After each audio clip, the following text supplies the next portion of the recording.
And then you have people in the world of sports. A Steve Kerr, for example, coach of the Golden State Warriors. A Greg Popovich, a head coach of the San Antonio Spurs. Pop's done a lot of damage, I think.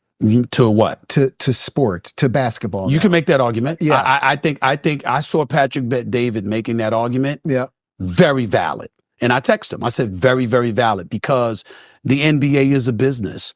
And as Michael Jordan once said, Republicans buy sneakers too. And so when you look at it and you see a guy speaking so adamantly, you can speak against Trump. Fine. But you need to understand that you went a bit further than that, and you were speaking against Trump supporters. Yeah, white people. How dare those people support Trump? Well, wait a minute, you crossing the line. I tip my hat to the Republicans, to the conservatives out here, and what they did in this last election. Again, I did not vote for Donald Trump. Unlike people that suddenly turned around and kissing his ring and you know, trying to feign like they're suddenly a supporter of his. No, I did not vote for him, but I got to tell you something. I'm not mad he won. You know what I'm saying? I'm not mad he won because when I see, especially in the aftermath of the election, some of the things that transpired with the Democratic Party, you know, in an effort to manipulate the election and the vote, it really ticked me off. You can't sit up there standing on your pedestal, pretending to be paragons of virtue and pointing out all that ails our country because of the conservatives and the right, and then turn around and provide all the ammunition in the world for us to look at you and say, how are you much different? Their job is to follow the orders of their donors. God damn it. And so, yes, we are... I'm being told that there are news. It says disregard evacuation warning. It was for Kenneth Fire only. Yeah. So, I mean, look, as we're doing the segment live, we get a perfect example of the incompetence of leadership in LA. Earlier in the show, the giant warning goes off. All of you heard it. It was an evacuation order. And so, you know, I'm closer to the fires. So I was like, okay, let's see what this is. And then I find out it was for all of LA, which makes no sense because Brett doesn't live anywhere near the fires, right? So now they just said, here, I'll read it to you. Disregard last evacuation warning is for Kenneth Fire only. See, this is exactly what I'm talking about. Incompetence through and through. And I'm super proud that I voted against Karen Bass. There was enormous pressure to vote for her. How dare you? She's a Democrat. You have to vote for the Democrat. You have to vote for the one that the party has anointed. She is the anointed robot. Well, you anointed a robot, you got a robot. And the robot malfunctioned when there's an actual emergency and she needs to lead. Go to Gulf of America, yo. Let's go to Gulf of America. Shout out Trump, bro. Already doing it. Let's hear this. Why has it ever been the Gulf of Mexico? Oh my God. Let's hear it. I don't even know why this is a thing, but it doesn't. I don't know enough about it for it to bother me. And if you're an American, in your mind, you're like, yeah, why isn't it the Gulf of America? I don't know. I don't know why it's a thing. Chris, do you know? We don't play it. Oh, play the clip. Chris has been trying to avoid Trump. But changing the name of the Gulf of Mexico to the Gulf of America, which has a beautiful ring that covers a lot of territory. The Gulf of America, what a beautiful name. And it's appropriate. It's appropriate. And Mexico has to stop allowing millions of people to pour into our country. Let me tell you something about Donald Trump, man. The Gulf of Donald Trump shows me what is politically possible. Donald Trump says what he wants to say, does what he wants to do. Doesn't matter if it sounds ridiculous. Doesn't matter if it makes any sense. Doesn't matter if it sounds logical. He really moves to the beat of his own drum. And I told y'all this before, the language of politics is dead, and he killed it. My issue with the Democrats is I don't want to hear shit from them until they stop being politically correct and until they start saying exactly how they feel about the world and how they feel about America. Because he does. Yep. He does. Yeah. Love him, hate him, voted for him, didn't vote for him, none of that matters. He says what the fuck he wants to say. Clearly it works. Bro, I just love all the trolling. It's like when trolling becomes reality. Like, he will name it the Gulf of America. I mean, Mexico can call it the Gulf of Mexico. The rest of the world can call it Gulf of Mexico. We're going to call it the Gulf of America. But is it trolling? That's what I'm saying. Because it doesn't make no sense. But he blurs the line between trolling and reality. Like, even this shit happening with, like, Canada being the 51st state. Have you heard about this? Yeah. Like, why can't it be? Why would we want it to be? It's a whole country. Yeah, but why not?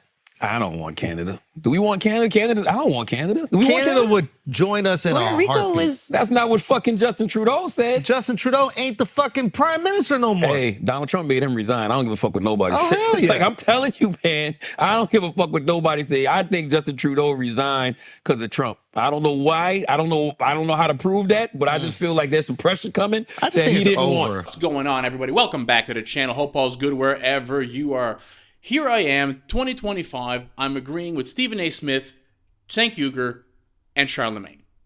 Not on everything, obviously, but a year or two ago, if you would have asked me if there are any points I would agree with these three people on at the same time, the answer would have absolutely been no. This is how you know the Dems went way too far when I'm agreeing with those three donkeys. Now, this clip you're about to watch is amazing. This is a California pastor absolutely going off on the California Democrats, and rightfully so. Speaking facts, dropping bombs, let's go. What? A catastrophe came, and the billions of dollars that you and I gave was diverted to other woke, stupid Democrat projects.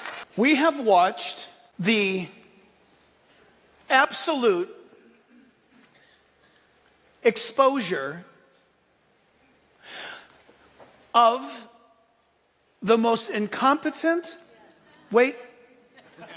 reserve your applause to the end. Nobody can hide from this. Nobody can hide from it. There's no excuses. This is the most wealthiest state in the 50. We pay the most in taxes, we pay the most in gas, we pay the most in electricity. You name it, if it's in California, we pay the most for it. Why? Why? Because of our government. Why? Because of things that Sacramento does because they can. Our flag of this state is an absolute abject lie. The flag says California Republic. It is not. A republic is where the people decide and the people have their way. What has happened to California? And you prove me wrong. I challenge you today, if you don't like what I'm about to say.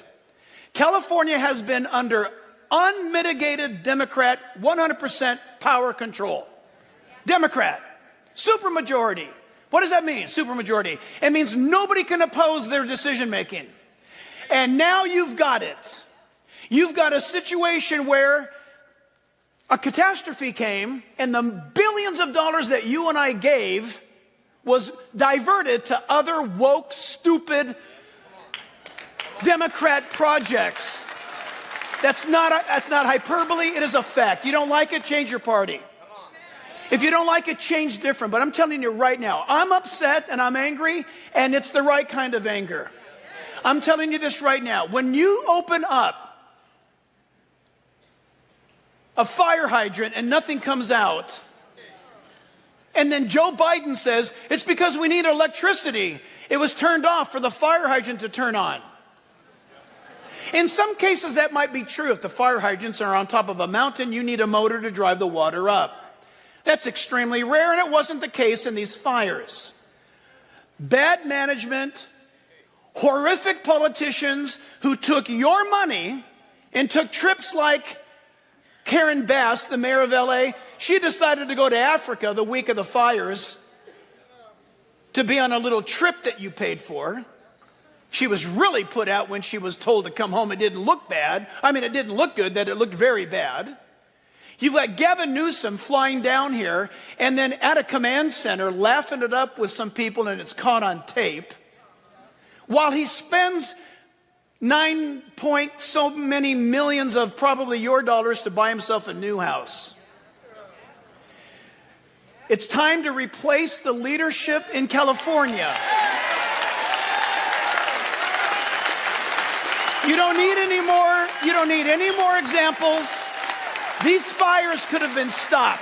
Guys, if you don't mind just smashing that thumbs up button for your boy, really goes a long way to help me out. Next, we're going to have a look at a clip of RFK absolutely destroying Anthony Fauci. A great clip of a young man asking Tim Heaphy, who was on the committee, who was the leader of the committee of the January 6th report, about the difference between BLM and January 6th, and the deflection is real. These people are puppets. Let's get in. For many years, I was saying not one of the 72 vaccines mandated for children has ever been safety tested in pre-licensing placebo-controlled trials, not one. Tony Fauci was saying he's lying. In 2016, President Trump appointed me to run a vaccine safety commission. And he ordered Fauci and Collins to meet with me with White House counsel present. And I said to Fauci at that meeting, you say I'm lying. For 8 years, you've been saying I'm lying about this. Show me the study. And he said, I don't have it here. It's back in Bethesda. And I'll send it to you. I never got it. So I sued him. Me and Aaron Siri, and after stonewalling us for a year, their lawyers met us on the courthouse steps and said, yep, you're right. We never had any study. And they gave it to us in writing. You can go to the CHD website, my website, and you can see that letter from HHS. There's no downstream liability. There's no front-end safety testing. That saves them $250 million. And there's no marketing and advertising costs because the federal government is ordering them to ordering 78 million school kids to take that vaccine every year. What better product could you have? And so there was a gold rush to add all these new vaccines to the schedule that we don't need. Most of these vaccines are unnecessary. Many of them are for diseases that are not even casually contagious. It was a gold rush because if you get onto that schedule, the recommended schedule, it's $1 billion a year for your company. And in many cases, NIH is bearing the royalties. So we got all of these new vaccines, 72 shots, 16 vaccines, and now even more because we're doing the HPV vaccine. And that year, 1989, we saw an explosion in chronic disease in American children. The neurological diseases suddenly exploded in 1989. ADD, ADHD, sleep disorders, language delays, ASD, autism, Tourette syndrome, tics, narcolepsy. These are all things that I never heard of. Autism went from 1 in 10,000 in my generation, according to the CDC data, to 1 in every 34 kids today. All right. We think we have time for one more question. Coming in from the back. How you doing? So I just want to follow up on something you said earlier. You said there's no equivalence between the BLM protests and the January 6th riots. So my question is, like, how can you say, aside from all the property damage and the burned homes, how can you say the violence was worse at the Capitol compared to BLM protests when many people were killed in the BLM/Antifa protests, but the protesters didn't kill anybody on January 6th? And just one short follow-up question, if I may. You mentioned in the book that the issue with misinformation on social media, which everyone would agree is an issue.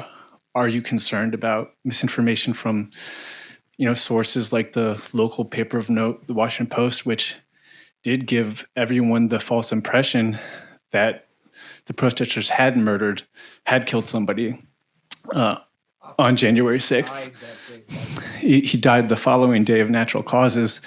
The Post did make that correction many months later, but most people didn't get that update. Anyway, thank you. Yeah, okay, thank you for the question. I'm not concerned about misinformation from the Washington Post. I generally trust the Washington Post and other credible sources of information. There were people who died as a direct result of their involvement in protecting the Capitol. So that's not misinformation. And I don't mean to suggest on the BLM protests in the summer of 2020 that they weren't serious, that they weren't worthy of a strong response, that people shouldn't have been held accountable. They absolutely were. My point is that they were just sort of fundamentally different than an attack on the seat of government. They were just a fundamentally different dynamic. I'm curious, like, how do you think that one is worse, violence than they did kill somebody? And I am curious, who, like, you say you trust everything in the Washington Post, and then you also say Officer Sicknick was killed associated to something that happened during the riot, but the Post itself followed up much later and said he died of natural causes. No, Brian, the medical examiner found that Officer Sicknick died as a result of exposure to the chemical agents and the stress of defending the Capitol, exacerbating a pre-existing condition. That's a legal conclusion that I trust, that the Washington Post didn't make up. No, I'm saying the Washington Post said otherwise. No. Okay, I think our time for questions is done. Thank you so much. Okay, all right. Thank you. Hey, I really appreciate you coming out. And The next clip, this is unbelievable. You got the FEMA director on Fox News talking to Shannon Bream, and she manages to actually blame the victims. We're going to wrap it up with a great clip of Matt Gaetz. Let's get it. I want to ask you, because FEMA is pulled in so many directions. You're managing multiple disasters at once. There's still the ongoing situation in western North Carolina. Families trying to recover from Helene there. They just had a winter storm come through there as well. Our local affiliate, WLOS, actually an ABC affiliate, said this, that the FEMA Transitional Sheltering Assistance Program is ending for about 3,500 households there. The program's provided hotel rooms to thousands of Helene survivors across the mountains. However, on January 3rd, FEMA started notifying those in hotels that they're no longer eligible for the program. I know that's been extended, I think, through the 14th. But what's your message to those families? One woman they spoke to said she has a broken down car. Her home is uninhabitable. She doesn't know where to go next. Yeah, the Transitional Sheltering Assistance Program is one of our best tools to help people in those immediate weeks and months, in some cases, like we're seeing in North Carolina, with what their initial housing needs are going to be. You know, there's a number of reasons why somebody might have received that notification. You know, what we do is we call everybody. We call them every 2 weeks to check in on where they're at, what their status is, and is their home able to be occupied again. But one of the biggest things is when we call them, if we don't hear from them, the only thing we can do is assume that they've been back in their home. And so one of the things I want to make sure, if somebody has received that notification but they haven't talked to somebody at FEMA and their situation is still in need, they are still eligible. We just need them to get in touch with us so we can talk to them. Everybody's going to have a unique circumstance. Everybody's going to have a unique situation. We need to work with them all individually to make sure we're getting them the right resource so they can continue to stay in a safe place until their home is either rebuilt or it's accessible. Okay, quickly, can you give us the best, whether it's a website, an email, or a phone number for them to use in those cases?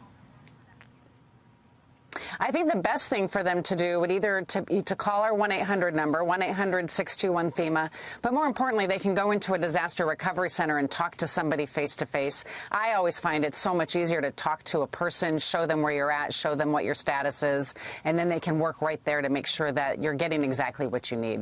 All right, Administrator, thank you for the information and for your time. We wish you all the best in these fights. Thank you, Shannon.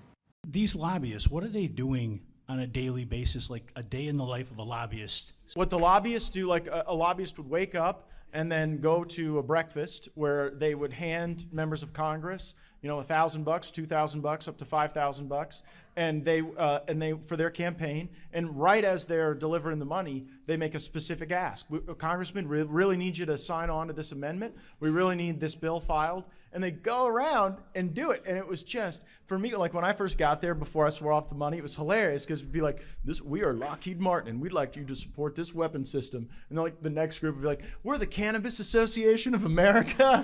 And I just brought together the weirdest of people. So that's what they'll do in the morning, and then they work the halls throughout the day with staff members who hope to one day become lobbyists, saying, you know, we were there for the breakfast fundraiser, and you know, your member really said they'd sign on to this letter for us or institute this amendment, and then they would extract those demands.